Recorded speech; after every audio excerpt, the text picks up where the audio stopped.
Kapag sinabi nila na hindi ina ng Diyos si Mama Mary, yun ay dahil, sabi nila na sabi nila na yun ay dahil hindi siya ina ng pagka-Diyos, hindi namin yan turo.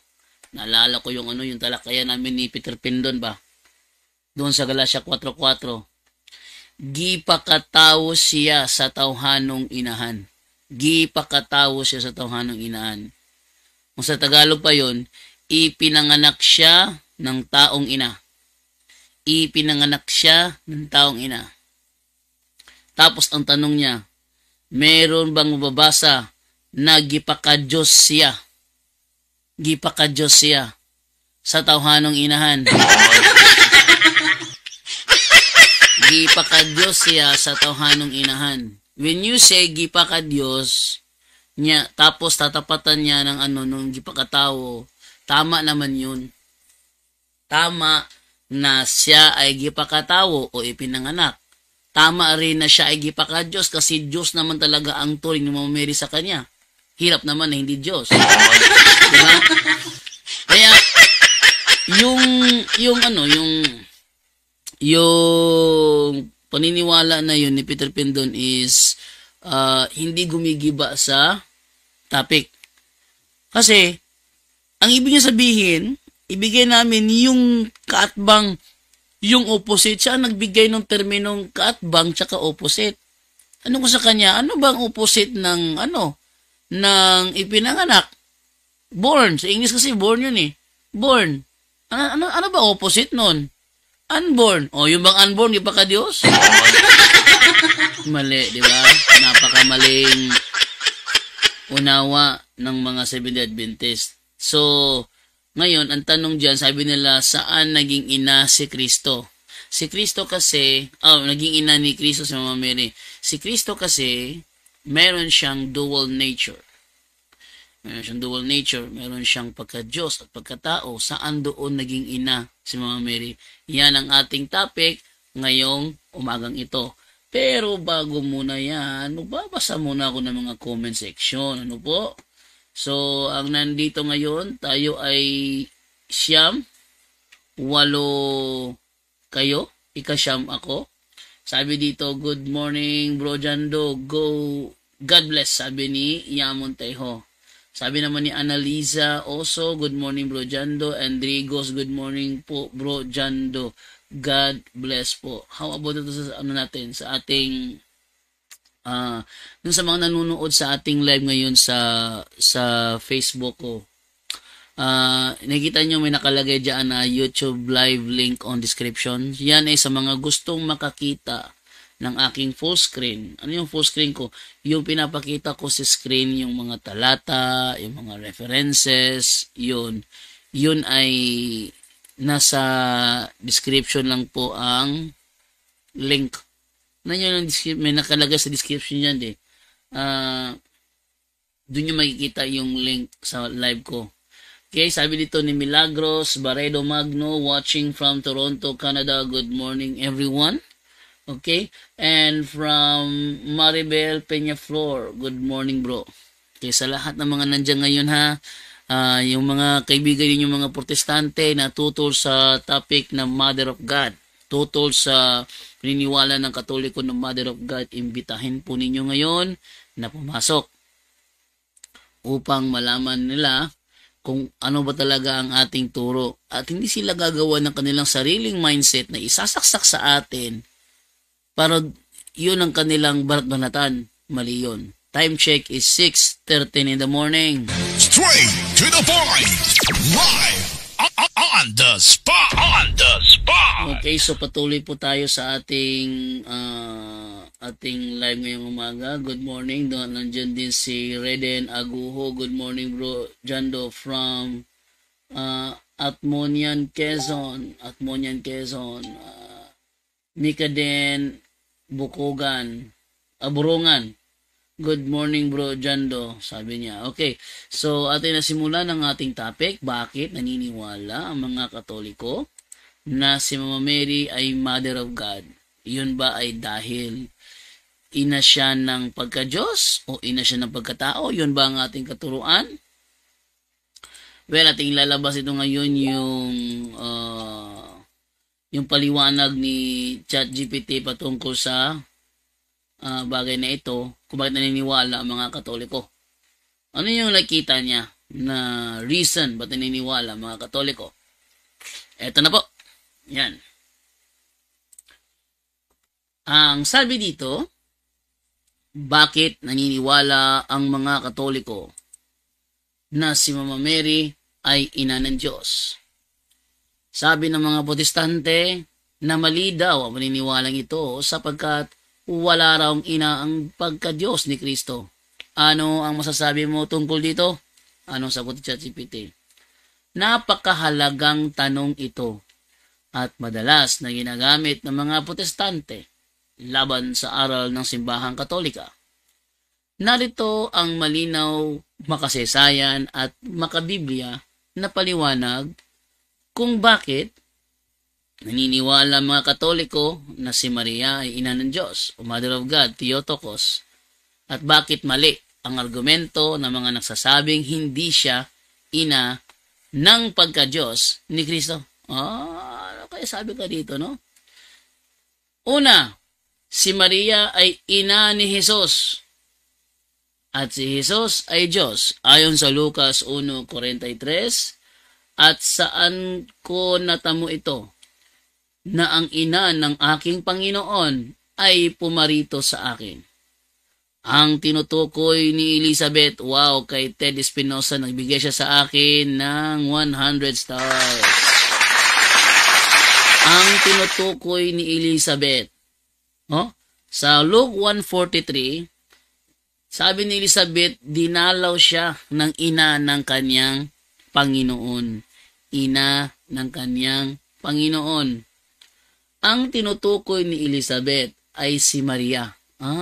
So yung ina ng Panginoon na dumalo sa kanya ay si Maria.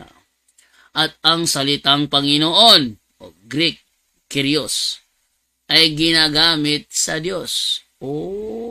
Ginagamit pala sa Diyos yung terminong Panginoon. Kung si Maria ang ina ni Jesus at si Jesus ay tunay na Diyos, si Maria ay ina ng Diyos. Straight to the point. Hindi dahil siya ang pinagmulan ng pagka-Diyos ni Jesus, kundi dahil ang ipinanganak niya ay isang persona na Diyos. Sabihin, hindi natin turo sa Katoliko na ang pagka-Diyos ni Kristo ay nagmula kay Mama Mary. Wala tayong turong ganyan. Yung ating katuruan na si Mama Mary ay ina ng Diyos ay walang kinalaman kung saan nagmula ang kaniyang pagka-Diyos. Kaya kapag nililink yan sa ating mga argumento, huwag nating tanggapin sapagkat hindi yan ang ating mindset. Ang ating mindset ay si Mama Mary ay ina ng Diyos dahil ang ipinanganak niya ay isang persona na Diyos.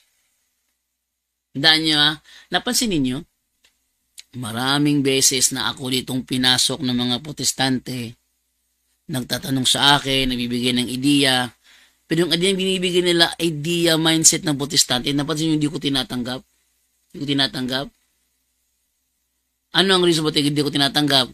Kasi once na isaksak na nila sa inyong isipan ng kanilang mindset at kayo'y sumang-ayon, madali na para sa kanila ang gibain kayo. Bakit? Sumang-ayon na kayo eh. Once sumang-ayon na kayo sa mindset ng kalaban, madali lang kayong pasukin yan. Madali lang. Yan, next time, mga advice ko sa mga Katoliko na nanonood ngayon, kapag may katalakayan kayo at may isinasaksak sila sa isipan ninyo na isang ideya, huwag kayong sumang-ayon. Sabihin nyo lang, teka, mindset nyo yan. Huwag mo isaksak sa akin yan. Mindset niyo yan eh. Na yung talakayan ko dati, yung si yung isang member ng Grace Gospel. Ang dami niyang ideyang isinasaksak sa isip ko, ni isa wala akong tinanggap. Dahil doon, nahirapan siyang i-prove yung side niya. Nahirapan siyang i-stand yung kanyang paniniwala dahil hindi ko tinatanggap ang mga mindset nila na isinasaksak sa isip ko. Oh. Kung baga, sabi ni Father, sino yung Father Jeffrey Quintanar ba yun? Doon sa isang interview ni Noli de Castro, kahit na ilang milyong demonyo pa yan ang nasa labas, hindi yan makakapasok pag hindi ka magbubukas ng pinto. Diba? Kahit ilang milyong demonyo pa yang nasa labas, hindi yan makakapasok pag hindi ka nagbukas ng pinto. So kahit ilang milyong argumento pa yung inihanda niya, hindi yan makakapasok pag hindi ka nagbukas ng pinto. Tandaan niyo ha? Si Mama Mary ay si Elizabeth ay dinalaw ng ina ng kanyang Panginoon. Yung Panginoon ni Elizabeth sa Lucas 1:43, may ina. Ano daw? Yung Panginoon ni Elizabeth sa Lucas 1:43, may ina. Ang tanong, sino ba ang Panginoon ni Elizabeth na may ina? Alam niyo ang tamang sagot? Ang tamang sagot ay si Jesus. Si Jesus ang Panginoon ni Elizabeth na may ina. Napakaliwanag ng talata. Dahil sa talatang yan, ang term Panginoon ay ginagamit yan sa Diyos. Dahil si Kristong Panginoon ay Diyos. At si Kristong Panginoon na Diyos, sabi ni Elizabeth, may ina. Dinalo siya ng ina ng kanyang Panginoon. Kapag itinanggi mo na si Mama Mary ay ina ng Panginoon ni Elizabeth, then salungat ka sa Espiritu Santo. Bakit? Sinabi yun ni Elizabeth na puno siya ng Holy Spirit. Filled by the Holy Spirit, si Elizabeth nang sabihin niya yun. Dinalaw siya ng ina ng kanyang Panginoon. Ang liwanag ng talata. Ang liwanag. Hindi ko alam kung paano yan gigibain ng mga ng mga protestante. Kasi nung nagtalakay si Eli Soriano about sa Mother of God, never niyang binanggit ang Lucas 1:43. Never niya binanggit yon. Hindi ko alam kung meron ba ditong malakas ang loob ng mga protestante na sasabihing mali ang sinabi ni Elizabeth. Bakit? Nang sabihin niya yon, siya ay puspos ng Holy Spirit. Puspos siya ng Holy Spirit nang sabihin niya yon. Ha? Nagdinalo siya ng ina ng kanyang Panginoon. Ang Panginoon ni Elizabeth na si Kristo ay Diyos. Tandaan niyo yan. Ang Panginoon ni Elizabeth na si Kristo ay Diyos.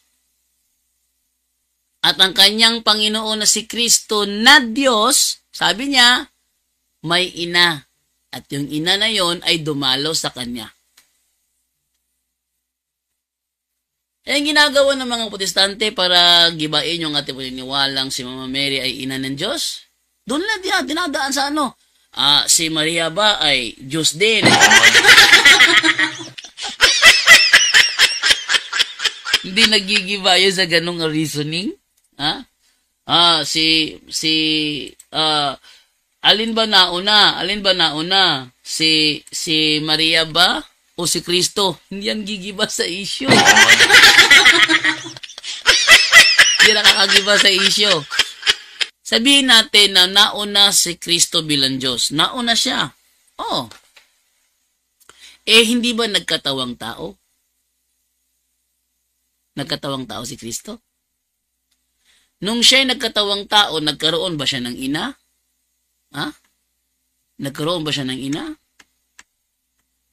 Yes.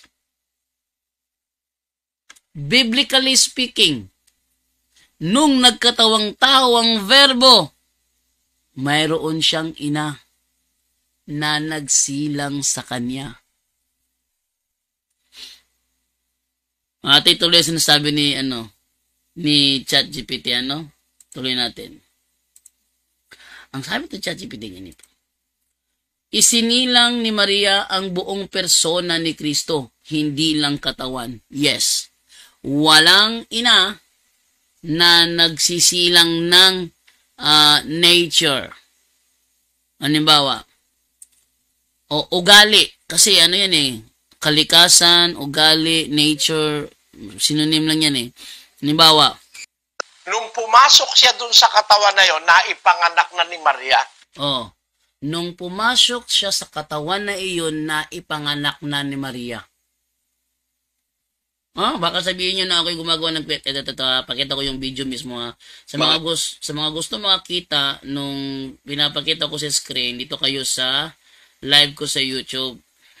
Para makita ninyo yung pinapakita ko sa screen. We'll see player tayo dito. Ayan. Tingnan nyo. Tingnan nyo ito ay naganap, ito ay nangyari sa kanilang Bible exposition noong February 24, 2020. Anong sabi ni Eli Soriano? Nung pumasok siya dun sa katawan na yon, naipanganak na ni Maria. Nung pumasok si Kristo sa katawan na iyon, naipanganak na ni Maria. Naipanganak na ni Maria. Sa muling salita, hindi nagkatawang tao. Ano yung nagkatawang tao? Naging tao.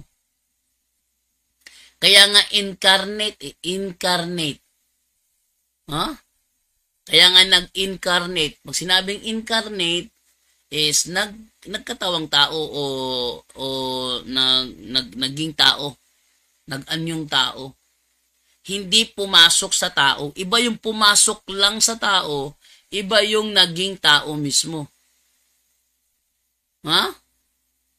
Daan nyo iba ang pumasok lang. Kasi pag pumasok lang, sumanib lang yun. Parang possession, di ba? Pinasukan ka ng espiritu, kaya kayo, nag-iba yung ugali mo.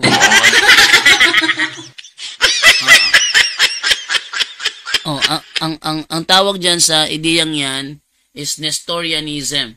Tuloy natin.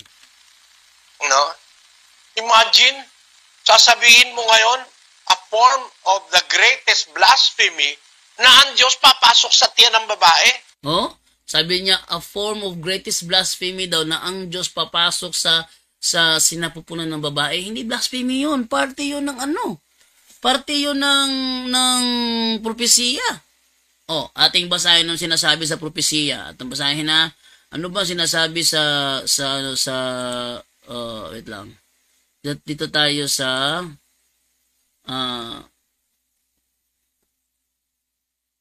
dito tayo sa Isaias 9:6. Ano sabi dito sa Isaias 9:6? Isaias 9:6, napakaliwanag Sabi ganito, tingnan nyo sapagkat isinilang ang isang sanggol na lalaki para sa atin.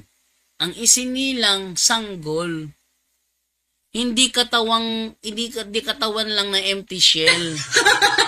Isinilang ang isang sanggol na lalaki para sa atin.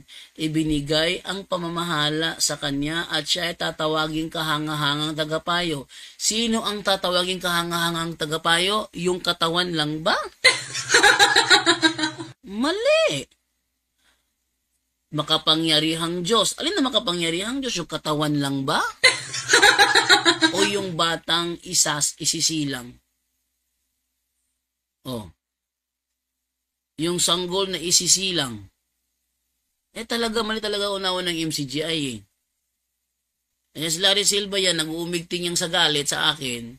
Ay, yung mga post niyan, puro atake personal, ad hominem.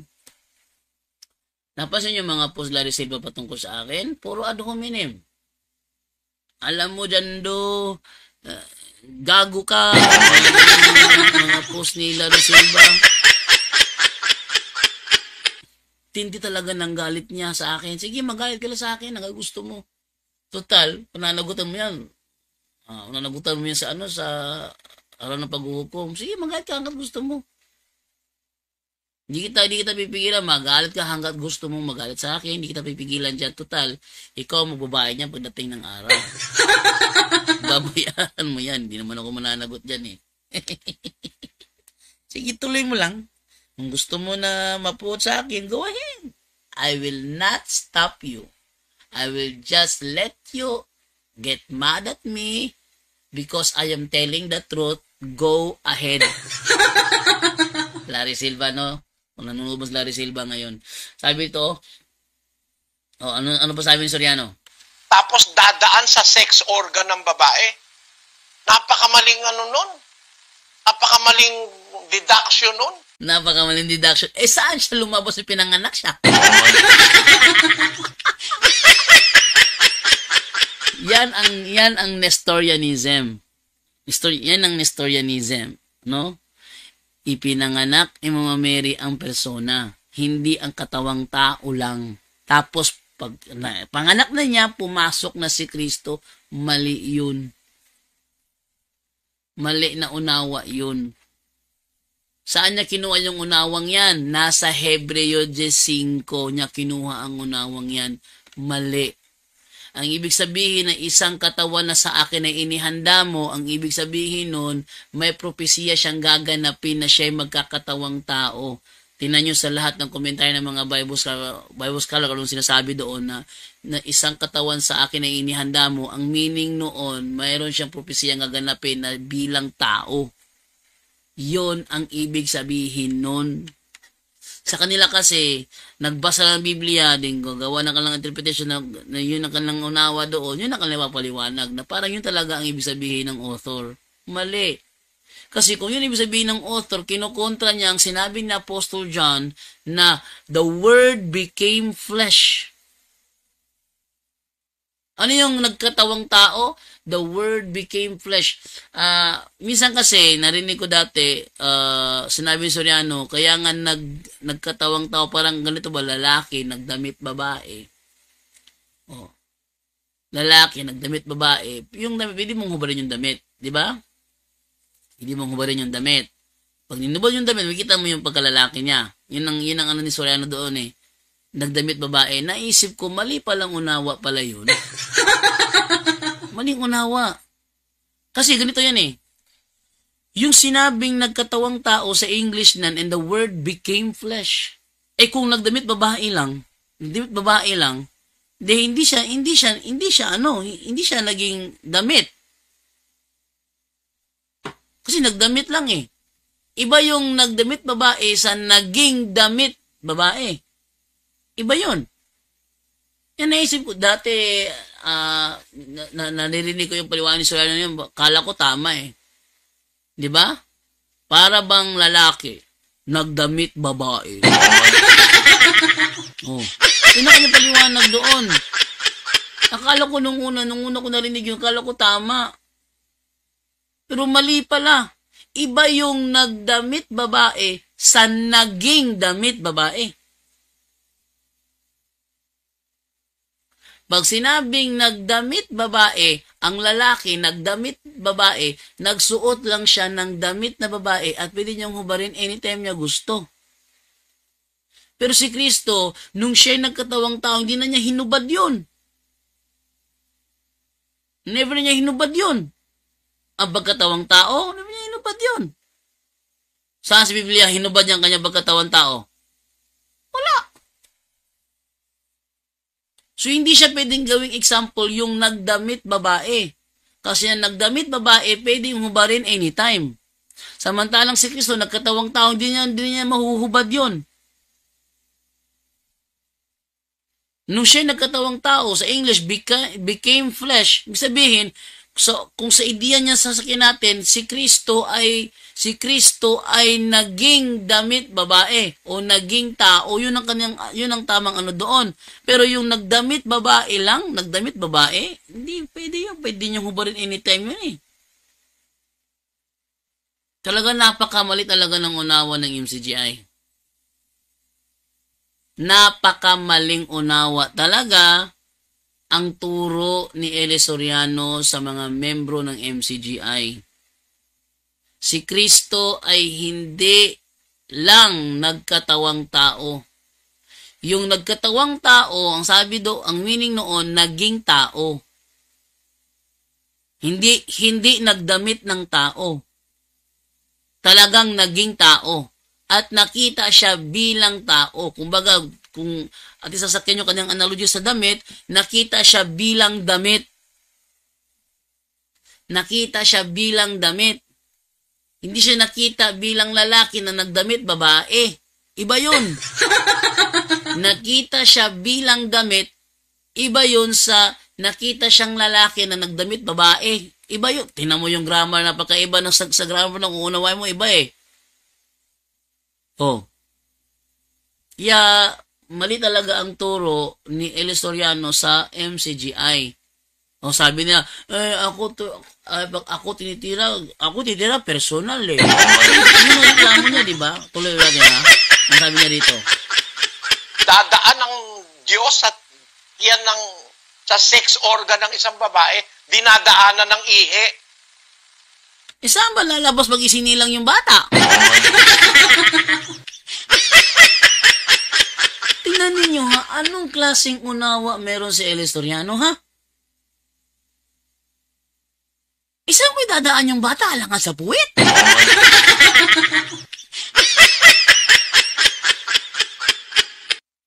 Oh, may kukote ba? May kukote ba?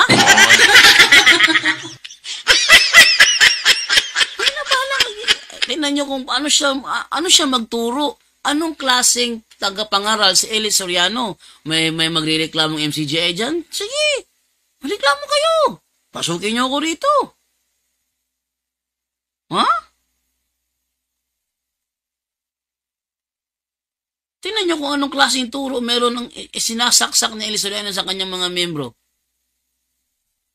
Na no wonder na isa-isang kinokontra ni Daniel Rason ang mga turo ni Soriano. No wonder isa-isa niyang gigibain yung mga turo ni Soriano. Marami ng turo si Eli Soriano na ginigiba ni Daniel Rason. Na-record yan ng reddit.com, no? Na-record ng reddit.com yung mga maling unawa ni Eli Soriano. Ngayon tayo ngayon sa kanyang paliwanag ko. What kind of a blasphemy is that? Blasphemy daw. Hindi blasphemy yun. Normal talaga na ang bata isinilang lalabas doon sa ari ng babae. Alangamag sa ilong lalabas. Alangamag sa puwet. Pag sa puwet lumabas ay ibang usapan na yun. Ibang usapan na yun pag sa puwet lumabas. Takita nyo? So talaga napakamali ng kanyang unawa. Ayan, tuloy natin ha, kung anong yung, tingnan nyo kung gaano ka mali yung unawa ni Eli Soriano. So, ibig sabihin, yung kanilang turo, yung, pag siya, ano yung sabi niya, pag ako nagsalita sa aral, ang aking tinitira, yung aral. Pag sila naman sa akin, ang kanilang tinitira, yung aking personal. Ha? Saan ko ba nakita yun? Ito, tingnan nyo, Ko po, ang aral ang aking gustong maitanyag. Ang aral daw ang kanyang gustong maitanyag. Itong ating mga katunggali, dinadala sa personal. Ayun. Bakit si Larry Silva? Instead na labanan ako sa aral, ang binabangga sa akin personal.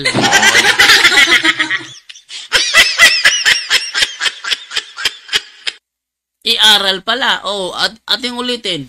Itong ating mga katunggali, dinadala sa personal. Dinadala sa personal. Ba't ako? Dinadala ako sa personal ni Larry Silva. tingnan nyo kung anong klaseng mga ngaral si Eli Soriano. At marami ang nagpaloko dito. Marami nagpaloko. At ituloy yung pagbabasa natin sa ChatGPT. Ano sabi ito sa ChatGPT? Sabi dito ha, pagtawag na ina ng Diyos ay pagpapahayag na sa Diyos ni Kristo, na si Kristo. Ito, ang pagtawag na ina ng Diyos ay pagpapahayag sa Diyos na si Hesus Kristo. Tama, kasi hindi siya pwedeng tawaging ina ng Diyos kung hindi Diyos si Kristo. Hindi siya pwedeng tawaging ina ng Diyos kung hindi Diyos si Kristo. Mawawala lang ang pagkaina ng Diyos si Mama Mary kung hindi Diyos si Kristo. Kaso, ang MCG naniniwala na Diyos si Kristo. Ang SDN naniniwala na Diyos si Kristo. Therefore, dahil Diyos si Kristo, yung ina niya, ina ng Diyos yun. Alam hindi ina ng Diyos, Diyos si Kristo. Ako nga nagtataka. Bakit itong si Glenn Alado, gumawa ng kanyang premise, siya pang kumontra. Sabi ni Glenn Alado, kami ay naniniwala na si Jesus ay Diyos. Wow. Kami naniniwala na si Maria ay ina ni Jesus. Wow. Pero kami naniniwala na si Maria ay ina ng Diyos. Tingnan nyo. Anong klaseng utak meron din si Glenn Alado? Isa pa yun eh. Yung mismong premise niya, kinokontra niya. Sabi niya si Jesus ay Diyos. Si Maria ay ina ni Jesus. Pero hindi kami naniniwala si Maria ay ina ng Diyos. Hindi ka naniniwala, hindi Diyos si Kristo para sa inyo. Sarili niyang premise siya, may mismo kumukontra. Bakit? Bakit hindi naniniwala si Jesus ay ina, si Maria ay ina ng Diyos? Hindi siya naniniwala doon. Ang reason niya, kasi hindi siya ang ina ng pagka-Diyos. Ngik.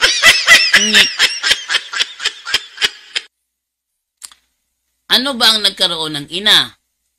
Yung persona ba o yung nature niya? Alin ba nagkaroon ng ina? Yung persona ba o yung nature niya? Siyempre yung persona ang nagkaroon ng ina. Kasi ang persona ang isinilang. At yung persona doon, kasama doon ang nature natural. Ano ba naman yan?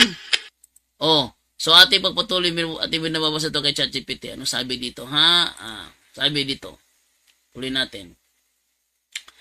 Sabi niya dito, ang pamagat na Mother of God, Theotokos, ay hindi tungkol sa pagpapadakila kay Maria higit sa Diyos. Hindi ito ibig sabihin na dinadakila si Mama Mary na lampas pa sa Diyos. Yung sinasabi nila, Diyos din ba si Maria? Yon ay bunga ng kanilang maling unawa. Ha? Sabi dito si Elinon Ronel, sino ama bro? Sino ama? Ang ama ni Jesus yung God the Father. Yun ang ama. Kasi din yung si San Jose, siya ang itinuring na ama sa mga ni Kristo dahil siya yung asawa ni Mama Mary. Tinuring siya na ama dahil siya yung asawa ni Mama Mary. Ang tawag sa kanya doon is anak ni Jose. Anak ni Jose. Kasi akala nila kasi may nangyari kay San Jose at saka Mama Mary. Yun ang kanilang unawa doon. Tuloy natin na. Sabi dito ha, ang pamagat na Mother of God, Theotokos, ay hindi tungkol sa pagpapadakila kay Maria higit sa Diyos, kundi pagtatanggol. Ito ay pagtatanggol sa pagka-Diyos ni Kristo. Kaya dapat sana sa mga Sabadista na ipinagtatanggol ang pagka-Diyos ni Kristo, huwag niyong itanggi na si Maria ay ina ng Diyos, sapagkat yung terminong si Maria ay ina ng Diyos, yun ay pagtatanggol sa pagka-Diyos ni Kristo. Kaya si Maria ina ng Diyos kasi Diyos ang kanyang anak. Hindi dahil mas nauna siya sa anak. Mali yun. Si Maria ay ina ng Diyos sapagkat Diyos ang kanyang anak. Si Kristo ay Diyos at si Maria ang kanyang ina. tama lamang na tawagin siyang ina ng Diyos. Sabi ni Glenn Alado, si Jesus ay Diyos. Si Maria, ina ni Jesus. Pero di kami naniniwala na si Maria ay ina ng Diyos. Napaka-illogical nun. Very illogical talaga yun. Ha? Very illogical talaga yun. Sabi ni Cuniberto Retarino, ang bastos na kaisipan ni Soriano, ipinapahid niya sa Diyos. Tamo? Ipinapakita ko sa inyo kung ano talaga si Eli Soriano. Okay? Ang pagka-Diyos ni Kristo ay walang pasimula. Pero ang inang si Maria ay totoo pa rin. Oh. Ang pagka-Diyos ni Kristo ay walang simula. Correct yun. Ang pagka-Diyos ni Kristo ay walang simula. Ngunit noong ang Diyos na walang hanggan ay naging tao, siya ay pinanganak ng babae. Hindi sa pagka-Diyos niya, kundi sa pagkatao niya. Ngunit ang isinilang na ito ay iisang persona. Ano daw? Ang isinilang na ito ay iisang persona. Ang Diyos anak. Ang isinilang ni Mama Mary ay hindi lamang ang katawang tao. Ang isinilang ni Mama Mary ay ang mismong Diyos anak. Kaya si Maria ay hindi ina ng pagka-Diyos. Tamo? Kaya si Maria ay hindi ina ng pagka-Diyos, kundi ina ng Diyos na nagkatawang tao. Kaya hindi rin ito mali, kundi isang tamang pagpapahayag ng pananampalataya sa buong pagka-Diyos ni Jesus. Yung kapag tinanggi ng mga SDA na si Maria ay ina ng Diyos, hindi Diyos si Kristo sa kanila. Ganun kasimple yun eh. Bawa, ina ng presidente. Ina ng presidente. Hindi siya pinitawaging ina ng hindi siya pinitawaging ina ng presidente kung hindi presidente ang kanyang anak. Kaya siya tinatawag na ina ng presidente kasi presidente ang kanyang anak. Eh kung hindi presidente, tawagin mo ina ng presidente? Hindi. Halimbawa, ina ng kapitan. Ina ng kapitan. Hindi mo siya pinitawaging ina ng kapitan kung hindi kapitan ng kanyang anak. Ganun yun. Ina ng Santo Papa. Hindi siya pinitawaging ina ng Santo Papa kung hindi Santo Papa ang kanyang anak. Ganun yun. Kaya si Maria ina ng Diyos kasi Diyos ang kanyang anak. Ganun lang kasimple yun. Very simple lang naman unawain yun eh. Pero yung mga protestante gumagawa ng sariling butas para kontrahin yun. Kailan nyo ha? Tuloy tayo. Maling argumento ng mga protestante. Walang ina ang pagka-Diyos ni Kristo kaya hindi siya ina ng Diyos. Tunay na walang pasimula ang pagka-Diyos. Tama yun. Pero tinutukoy sa ina ng Diyos ay kung sino ang isinilang na persona. At ito ay si Jesus na Diyos at tao. Ang pagtutol ng mga protestante ay logical na mali. Palpak. Dahil sinusubukan nilang hatiin si Kristo sa dalawang persona na hindi ayon sa Biblia. Ngayon, sinong palpak dito? Tuloy, konklusyon. Si Maria ay ina ng Diyos sapagkat ang ipinanganak niya ay si Jesus, ang Diyos na nagkatawang tao. Hindi natin pwedeng hatiin ng pagkatao at pagka-Diyos ni Jesus. Iisang persona siya. Tama. Kapag nagutom si Jesus, kumain si Jesus, pwede ba natin sabihin na kumain ng Diyos? Yes. Nasaan ang Diyos nyo? Diyos kusina. Yung Diyos nasa kusina? Oh, nasaan doon? Ayun, kumakain ng Diyos namin. Referring to Christ. Kumakain ng Diyos namin. Nasaan ang Diyos nyo ngayon? Nasa sala. Anong ginagawa? Umiinom. Ha? Diyos nyo umiinom? Patingin nga. Nakita si Jesus doon, umiinom siya sa tubig. So, ang Diyos niyo uminom umiinom ng tubig. Yes, nakita mo naman, di ba? Umiinom ng tubig ang Diyos namin. Bakit? Ang Diyos nila si Jesus. Tama ba na sabihin kumain ang Diyos? Yes, tama yun. Kung referring to Jesus. Tama ba sabihin na uhaw ang Diyos? Yes, tama yun. Kung referring to Jesus. Tama ba sabihin naihi ang Diyos? Yes, kung referring to Jesus. Tama ba sabihin natai ang Diyos? Yes, kung referring to Jesus. Hindi na masama doon. Nagkatawang tao nga lang ang hindi maihi yan. Ang hindi maihi, kung, nagkatawang tao nga. Natural. Ano yung ugali ng tao? Nasa kanya na rin yun kasi nagkatawang tao siya. Yan ang problema sa kanila. Kumukontra. Pero ang kanilang kinokontra, hindi naman ang ating turo. Ang kinokontra nila, ang kanilang maling unawa. Naniniwala ba mga Protestante na si Jesus ay Diyos? Yes. Naniniwala ba sila na si Maria ay ina ni Jesus? Yes. Therefore, si Jesus na Diyos may ina. Sino ang ina ng Diyos na ipinanganak? Sino ang ina ng Diyos na ipinanganak? Sino? Sabi dito kasi, yung palating ng tamang panahon, ipinadala ng Diyos ang kanyang anak, isinilang ng babae. Nagkatawang tao ang verbo, at ang verbo ay Diyos, nagkatawang tao. Nung siya nagkatawang tao, sino ang ina ng verbo na nagkatawang tao? Sino? Okay? 1:6:38. 1:6:38:40. Atin basahin yung 1:6:38:40. Anong sabi dito?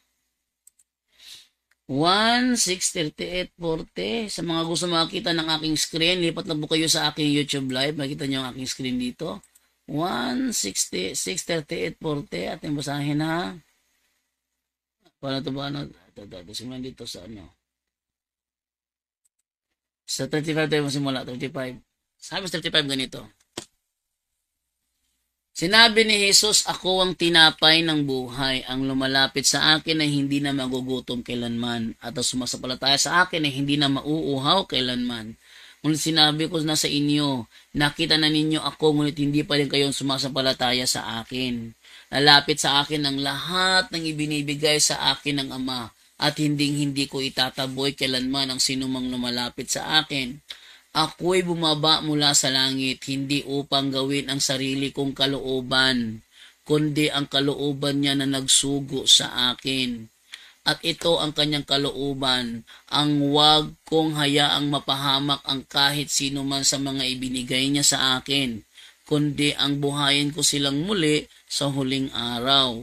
Sapagkat ito ang kalooban ng aking Ama. Ang lahat ng nakakakita sa anak at sumasampalataya sa kanya ay magkaroon ng buhay na walang hanggan at sila'y muli kong bubuhayin sa huling araw. Tama naman ito.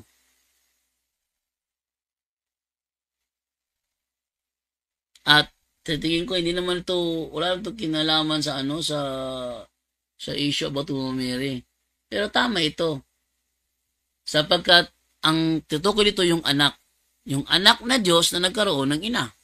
Yan ang topic dito eh. Di ba? Ang topic dito is about sa anak ng Diyos na nagkaroon ng ina. Ngayon, sino itong Diyos na nagkaroon ng ina? Kung sabihin din nagkaroon ng ina ito nagkatawang tao ito. Nagkatawang tao ito, hindi nagkaroon ng ina. Hindi naman magkaroon ng ito. Kung hindi lang ito nagkatawang tao, dito magkakaroon ng ina. Nagkatawang tao Naging tao. Naging tao. Hindi nagkaroon ng ina. Sarili mo lang yan dyan do. Nasa Biblia yan. O, basahin na. Hebreo 2.14. Ano sabi dito? Hebreo 2.14. Tingnan nyo ano sabi dito ha. Dahil sa ang mga anak ay mga may bahagi sa laman at dugo, siya na may gayon ding nakabahagi sa mga ito. O nagkaroon siya ng laman at dugo. Upang sa pamamagitan ng kamatayan ay kanya-kanyang malipol yung mga may paghahari sa kamatayan, sa makatuwid ay ang dyablo. Kaya siya nagkaroon ng laman at dugo para siya ay dumating sa point in sa kanyang life na mamatay siya dahil yun ang kanyang siya kailangan ganapin. Na kailangan siya mamatay. Paano siya mamamatay kung mananatili siyang tao? Diyos. Na espiritu. Kaya siya may pagkakataon na mamatay siya, kailangan niyang magkatawang tao. Nung siya nagkatawang tao ba, nawala nga ng pagka-Diyos? Kasama pala niya ang pagka-Diyos niya nung siya nagkatawang tao. Hindi nawala niya pagka-Diyos ni Kristo. Nandoon kasi Diyos siya eh. Ang merong nature ng pagka-Diyos, yung Diyos. Kasama doon. So, bakit maniniwala na si Maria ay ina ng Diyos? Yun ay dahil si Kristo na kanyang anak ay Diyos. Yun ang reason kung bakit siya tinatawag namin na ina ng Diyos. Dahil si Kristo mismo ay Diyos. Ang meron lang karapatang itanggihan ay yung mga naniniwalang hindi Diyos si Kristo. Kaya halimbawa ng mga IEC ni Manalo. Hindi natin sila mapipilit na kung ayaw lang maniwala na si Maria ay ina ng Diyos sapagkat di naman sila naniniwala na si Jesus ay Diyos. Silang may karapatan na sabihin yon. Yung mga Muslim, mga saksi ni Jehovah. Pero doon sa naniniwalang Diyos si Jesus, wala kayong karapatang sabihin hindi si Maria ang ina ng Diyos. Maliban na lang kung nababaliw na kayo. Kayo na mismo gumawa ng premise. Kayo pag gumigiban ng premise nyo, anong tawag doon? Hindi kabaliwan. No? Okay. So, nauuhaw ako rito, no? Siyempre, tao, nature ng tao na mauhaw, kaya nauuhaw ako rito. Wait lang. Kuha mo ako tubig. Saglit lang ha. Kuha ako tubig. Wait lang. Kuha mo ako tubig doon sa labi naman ni LV Guy. Paraygon kayo si Divine Bro JD. Yes, napakalambing ni Divine. Hay nako, sana pag lumaki si Divine, hindi ako kukontrahin ito.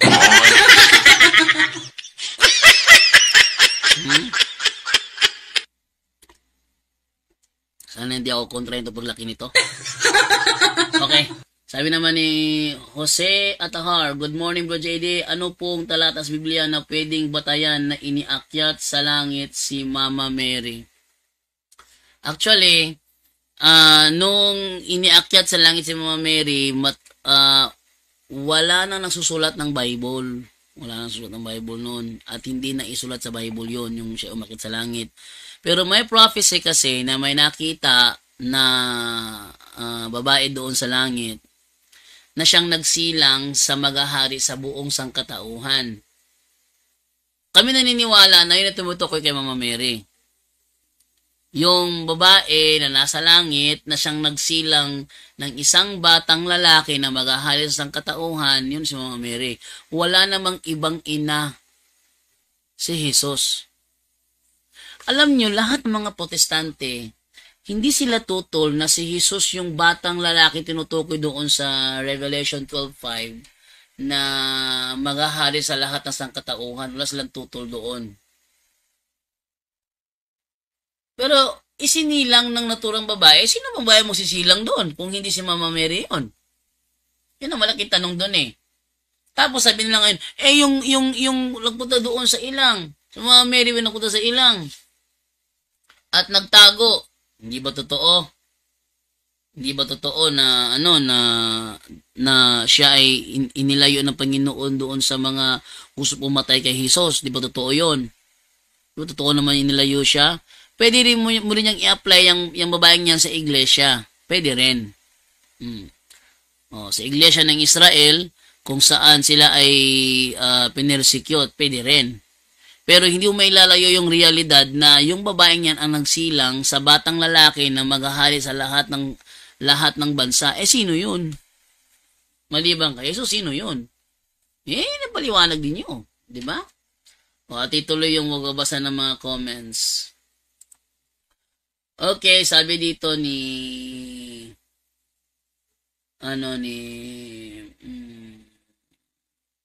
Tovan Hunter, morning, Drigos, wala talaga sa tamang unawa. Mga protestante bro, sabi pa naman, anak daw si Kristo sa mag-asawang Jose at Maria. Kaya tao lang daw siya. Sino protestante yung sabi nun? Na siya ay tao lang. Tao lang siya. Saan yung sabi nun? Siya yung i-cross-examine mo. Abraham B. Domingo, good morning po, Brother Jando. God bless you and your beloved family, always watching. Thank you po, thank you. And then Wilfredo Necesario, good morning, Bro JD. Bakit masakit ang sa tenga ang pangalan Mama Mary sa mga protestante? Yan ay isang palatandaan na wala silang relasyon kay Mama Mary. Ganito lang yan, no? Kung iniibig mo ang isang tao, yung taong yun may ina. Kung mamahalin mo siya, syempre, dama yung ina. Kasi yung ina ang dahilan kung ba't mo siya nakilala. Diba? Yung ina ang dahilan kung ba't mo siya nakilala. Kung mahal mo yung taong yun, dapat mahalin mo rin yung kanyang ina na siyang reason ba't mo siya nakilala. Ganon din yon. Ngayon, tingnan mo ha, pag ikinasal, kasi yung iglesia kasi para lang siyang babaeng ikakasal kay Kristo eh. Yung iglesia para lang siyang babaeng ikakasal kay Kristo. Kung siya ikakasal kay Kristo, ano ang tawag mo sa mama niya? Pakisagot nyo yan. Kung ang iglesia ay parang babaeng ikakasal kay Kristo, what are you doing here? Oh my God. I leave it to your butang nga nagsinina last night. Ngayon, ang iglesia ay parang babaeng ikakasal kay Kristo. Kung siya'y ikakasal kay Kristo, ano ang tawag ng babaeng ito sa nanay ni Kristo? Kayo na bahala mag-isip dun. Kung sila ang tunay na iglesia, alam nyo na kung ano ang tawag nila dapat sa nanay ni Kristo. Kung di nila kayang gawin yun, then you are not worthy. You are not worthy to become Christ's wife. You are not worthy to become Christ's wife. Kung di nyo matanggap ang kanyang ina. Di mo naman pwede sabihin na, mahal kita, Panginoon, pero sorry, di ko matanggap ang nanay mo. Di pwede yun. Si Kristo nga, mahal na mahal yung nanay niya. Di mo matanggap. Ano kaya pakiramdam ni Kristo? Sabihin mo sa kanya, mahal kita, Panginoon, pero hindi ko matanggap yung nanay mo. Ano kaya mararamdaman ni Kristo doon? Siya mismo, simula nung siya'y isinilang hanggang sa siya'y pumanaw, mahal na mahal niya ang kanyang ina. Never nangyari na kanyang itinakwil ang kanyang ina. Never nangyari yun. Ha? Kung sino man ang nagmahal kay Mama Mary na hindi kayang pantayan, si Kristo yun. Kung sino man ang nagmahal kay Kristo na hindi kayang pantayan, si Mama Mary yun. Kaya kung mahal nyo si Jesus, ipakita nyo mahal nyo rin ang nanay niya. Huwag nyong alimurahin. Huwag nyong kung makakutsa kayo kay Mama Mary, o para kung sino kayo mga galing. Hindi pwede yun. Kaya namin mahal si Mama Mary kasi mahal siya ni Jesus. Mahal namin si Mama Mary kasi mahal siya ni Jesus. Ginagalang namin si Mama Mary kasi ginagalang siya ni Jesus. Ganun lang yun. Next. From Marvin Gulane, good bro, JD watching from Lingating, Baungon, Bukidnon. Okay, from Mama Ningning, good morning, good afternoon here. God bless sa atong tanan. Tagasa de kate. Ha? Drigos, mali talaga si Bad Elik. Kaya pala nahawaan si Larry Silva. Fanatic kasi. Fanatic. Yan nahahawa. Akalain mo, si Cleopas ginawang sinungaling para lang tama si Eli Soriano. Yun na matindi doon. Sinabi lang yan ni Cleopas, yan ay para lang sa sarili niya. Ha? Si Jesus mismong kausap niya para sa sarili niya. Ba naman yan? Nang sabi niya yun, kinontra ba siya ni Jesus? Di ba hindi? Si kinontra ni Jesus, sabihin niya yun eh. At sinabi niya kay Jesus.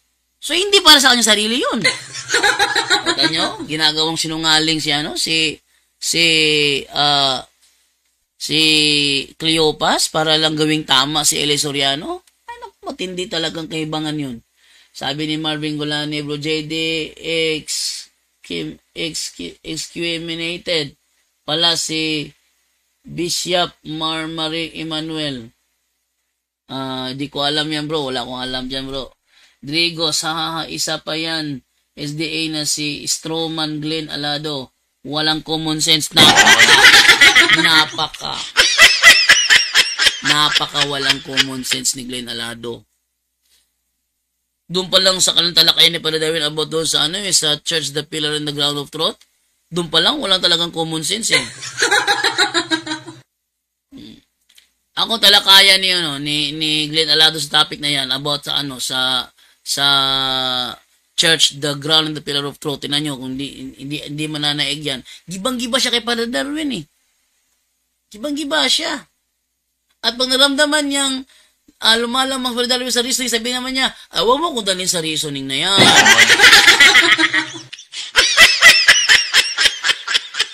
Napakaroon talaga. Tapos Glenn Alado, naku, ano lang yan? Maingay lang yan, maingay, pero walang laman ng utak niya. No? Naman tayo kay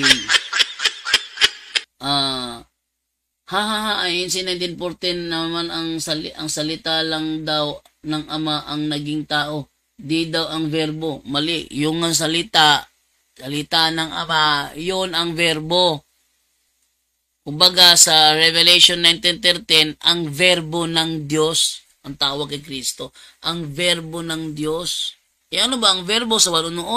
At ang verbo ay Diyos. Ilang Diyos silang ngayon? Isa. Sinabi mo dalawa? Isa. Isa lang yan. Iisang nature lang yan.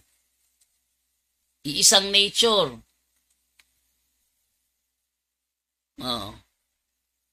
Iisang nature lang yan. Tuloy natin. Sally Mandreza. Good morning, Bro JD. Watching from Zamboanga, Sibugay. Good morning po, te. Roselyn Lizardo. Shout out po from Riyadh, Saudi Arabia. Always watching your videos. Shout out po doon kay Ate Sally Mandreza. Sally Mandreza at kay Ate Roselyn Lizardo. Straight to the point. And then Linda Tata Camilo, good morning everyone. God bless us all. Okay, good morning sa iyo, te. Tunod sa kabila naman tayo from Anton Palma Sapal Jr. Keep on sharing, guys. This is an informative topic. Share nyo po ito. Napaka-informative po itong topic natin na ito about Mary, the Mother of God. And Doris Estrada, good morning, Bro JD. Sabi naman dito ni Bong Dunggalo. Dunggalo, parang Andrew Dunggalo. Ngayong buntag, Brajando, alabado, salamat sa tanan pagpanalipod sa katinawan o pagpasabot. Thank you po. Ito, God be the glory po. To God be the glory. Ako'y isang makasalanang tao. Hindi ko tinatangin na ako'y makasalanang tao. Pero buong lakas ng loob ko sabihin sa inyo, nasasabihin ko ang totoo pag ako'y nangangaral. Okay? Ito naman na, dahil yun ay sa ikaluluwalhati ng Panginoon yung aking ginagawa. Okay? Salita naman ni Do Kakiles, good morning bro, about Pentecost na topic po bro. Pentecost. Sige, yan ang topic din bukas. Pentecost. Sino ba? Aling iglesia ba ang binuhusan doon sa Day of Pentecost? Yan ang ating topic bukas, no? Sige, yan, lagawan ko muna, wait lang ha. Para hindi mawala yung topic ko para bukas. Sige, ang topic ko para bukas is, kaninong iglesia ba? Kaninong iglesia ba? Iglesia ba ang binuhusan ng Holy Spirit? Holy Spirit noong Day of Pentecost. Ito ba ay ang iglesyang inaaniban ni Felix Manalo? O ang iglesyang mali yung kinaaniban, ano? Pinamumunuan siguro. Iglesyang pinamumunuan ni Felix Manalo o ang iglesyang kinaaniban ko. Ito ang ating topic bukas. Gawan ko muna siya ng ng topic. Okay ha? Para bukas ito. Kaninong iglesia ba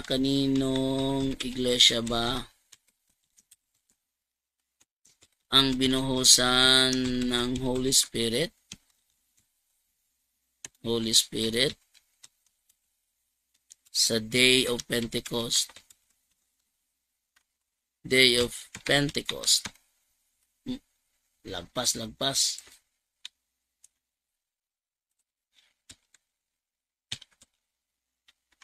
Pentecost. Ito ba ang iglesyang pinamunuan ni Felix Manalo? O ang iglesyang kinaaniban ko? Yan. Nagkasya sa akin. Akala ko hindi magkakasya eh. Okay. So, save ko ito siya as topic natin para bukas. Yun. Kaninong iglesia ba ang binuhusan ng Holy Spirit sa Day of Pentecost? Ito ba ang iglesia na pinamunuan ni Felix Manalo? O ang iglesia na kinaaniban ko? Okay, yan ang ating topic bukas ng umaga. Dito lamang sa Straight to the Point. Straight to the point. Okay, so tuloy tayo sa pagbabasa ng mga comments ninyo. Okay. Sabi dito ni Do Kakiles, thank you bro para sa ikalig-on sa pagtuong Katoliko kay Pentecost Sunday sab ugma birthday sa simbahan. Ala! Tanin sa ChatGPT ha. Tanin sa ChatGPT. Pentecost babukas. Pentecost Day babukas. Ayan.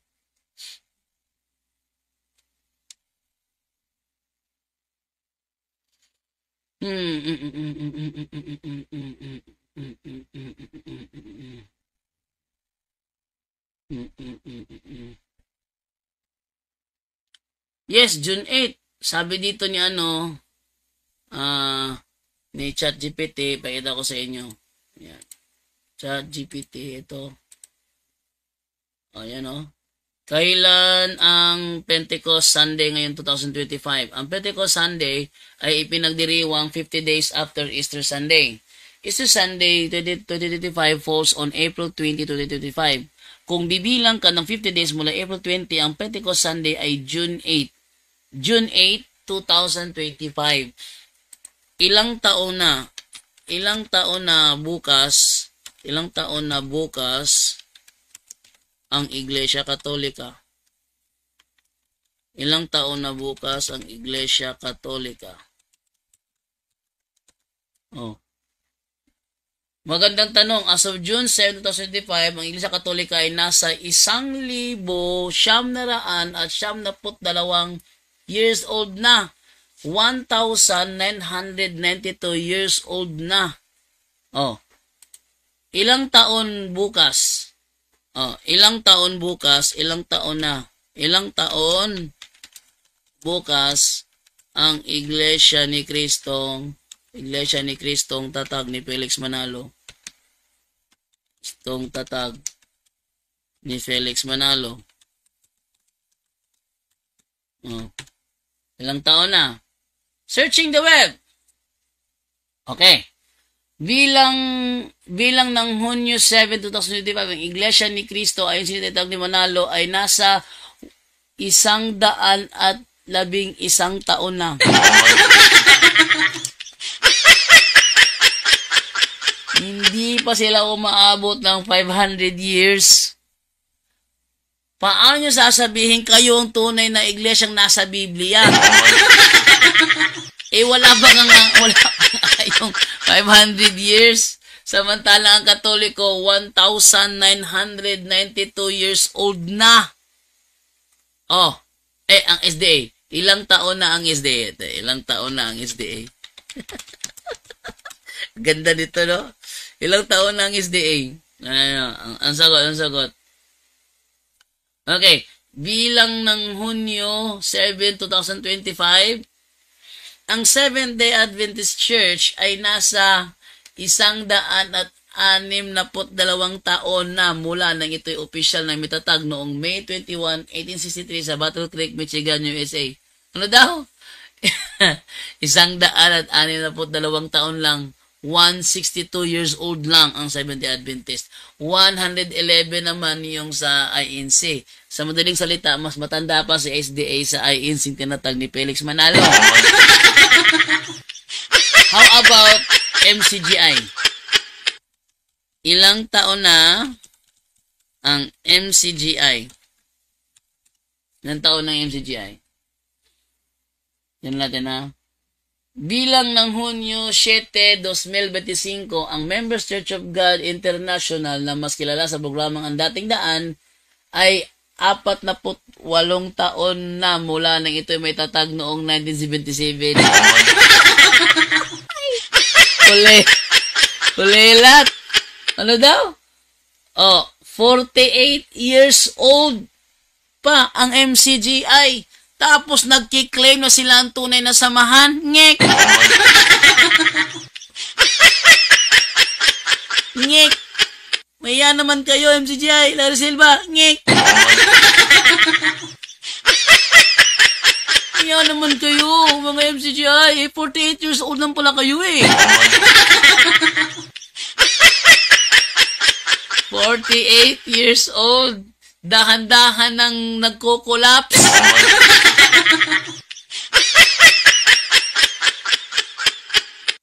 "48 years old pa lang, dahan-dahan nang nagko-collapse." Simula nung pinalitan ni Daniel Rason si Eli Soriano, dahan-dahan nang nagko-collapse ang iglesyang yan. Dahan-dahan nagko-collapse. Ano kayo mangyari dito after 25 years? buhay pa kaya ang iglesyang yan sa the next 25 years, buhay pa kaya ang iglesyang yan? Ngayon pa lang, 48 years old pa lang, nagko-collapse na. Ha? Paano ngayon yan? Ano pa ang yabang na kanila ipapakita sa atin? Tayo mga Katoliko, 1,992 years old. Sabihin bukas will be our 1,993 years old. Oh, paano ngayon yan? Ayay. Oh, sinong lalagpas sa atin ngayon dyan? Okay, so time check is 7:38 in the morning. So, basa mo lang ko saglit ng comment natin para mag-enjoy naman tayo dito. Hanggang 8 lang ako, ha? Sabi dito ni Ted Espinosa, 48 years old na, una pa ang Tau Gamma Phi. O, nauna pang tao gamma Phi sa sa... Kailan ba na itatag ang tao gamma Phi? Tanong natin si ChatGPT. O, kailan na itatag ang tao gamma Phi? Kailan na itatag ang tao gamma Phi? Tingnan natin. Anong sagot ni ChatGPT dito?